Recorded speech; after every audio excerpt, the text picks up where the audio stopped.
Magandang araw again. Mag-change oil nga pala tayo nitong Triumph Speed 400. Let's go.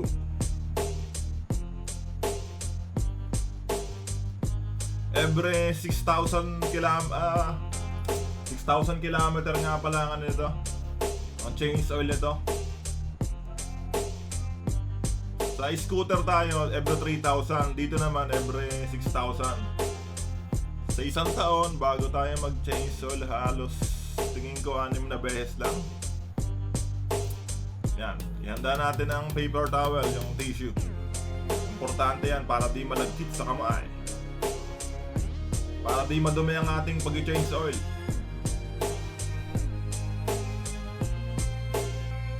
Tanggalin natin ang cap, ang takip nitong anong to.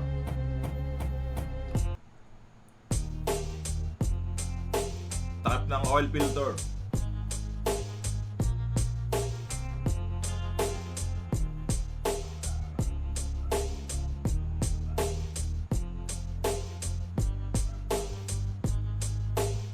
Yeah.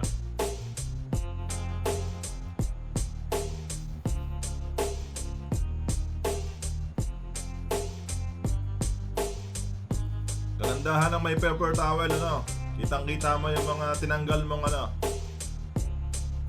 tinanggal mong parts, yung mga tornilyo, yung mga kap na yan, ganyan. Yan, bubuksan na natin yung ano, yan, oil drain. Yan.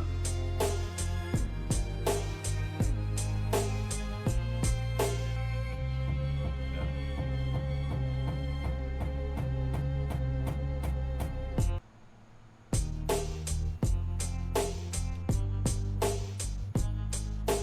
Yeah.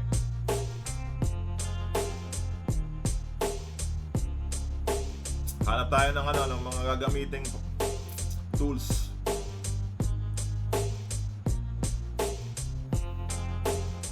Ito pang isa, tanggalin natin.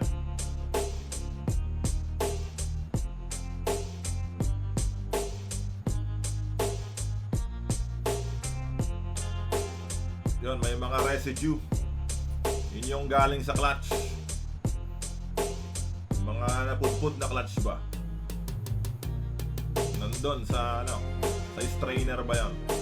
Kung ano man yun, tawag doon. Tanggalin pa natin tong isa. Yan. Nasalaan ba?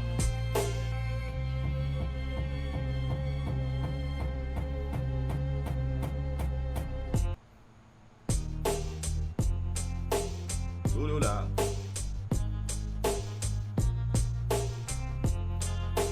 Parang dugo ng baboy ito.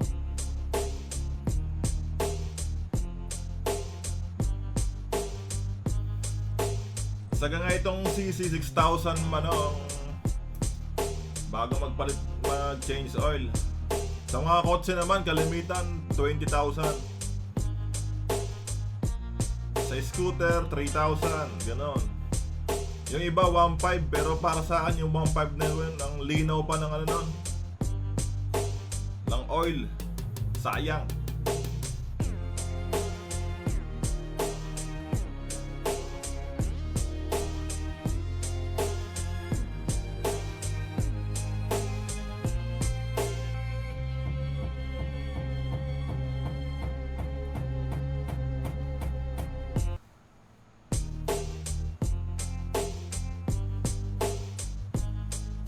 Okay, linisan natin to mga ano, mga salaan ba?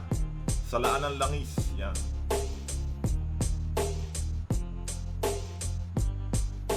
Ang tawag ko dyan, salaan. Butas-butas eh. Iyo.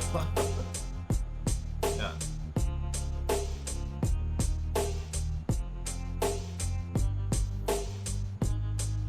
Ito nga palang pang spray na to. Nabili rin natin sa Shopee to. Yung ano, brake cleaner. Yan. Tinatanggal natin yung mga residue na galing sa clutch, yung mga napupudpud na clutch. Nung una kasi tayo, half clutch tayo. Yan yung ano, yan yung effect. Puro residue. Nagka-half clutch tayo magpisil ng clutch.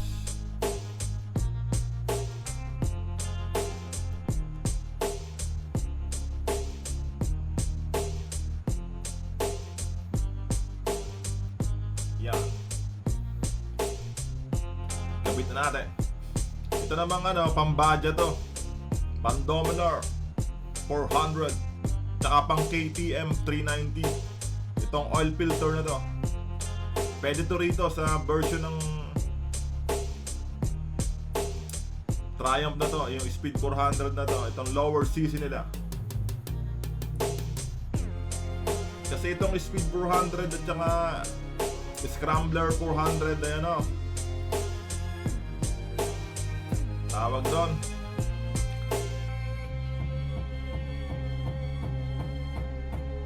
merge ng Badja at saka Triumph. Ito lang yung bukod tanging dalawang unit na to.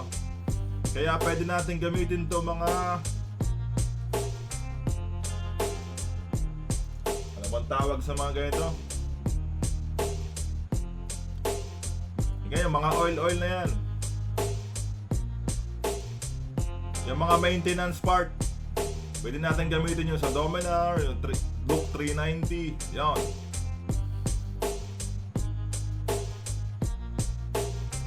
Ang single cylinder na motor. Gabit natin ng isa.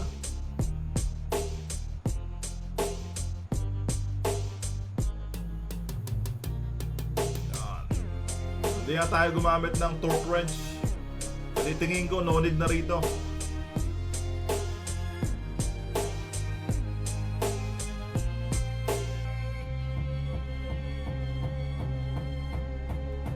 Gamit natin tong Castrol 10W50. Isalin na natin.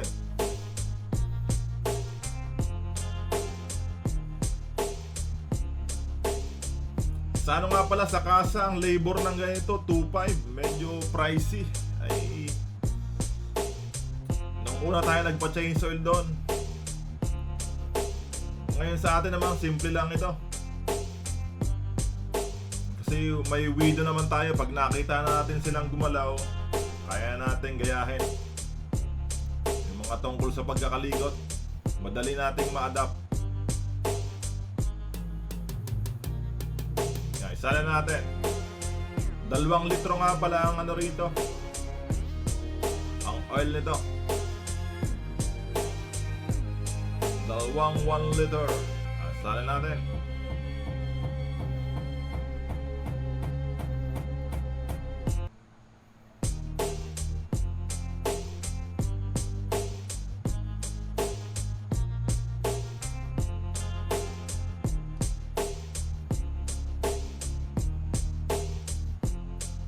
W40 fully synthetic. Galing Shopee yan. Sa mismong shop ng Castrol.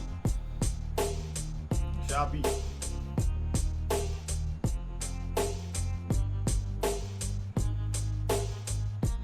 Ang pangalawa nating change oil.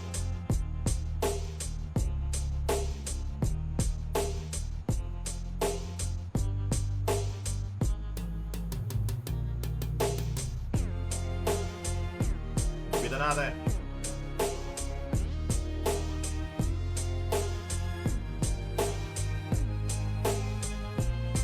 Okay, punasan natin.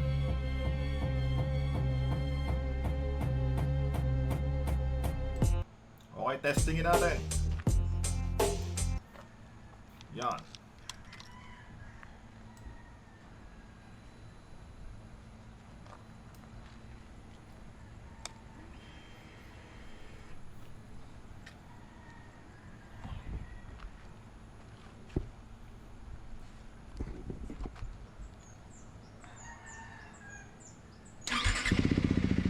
Yan, okay na. Saka natin, hindi ko na ilalagay sa video yung yung pagkakabit ng cap nito. Basta okay na to. Ready to go na ulit. Yan.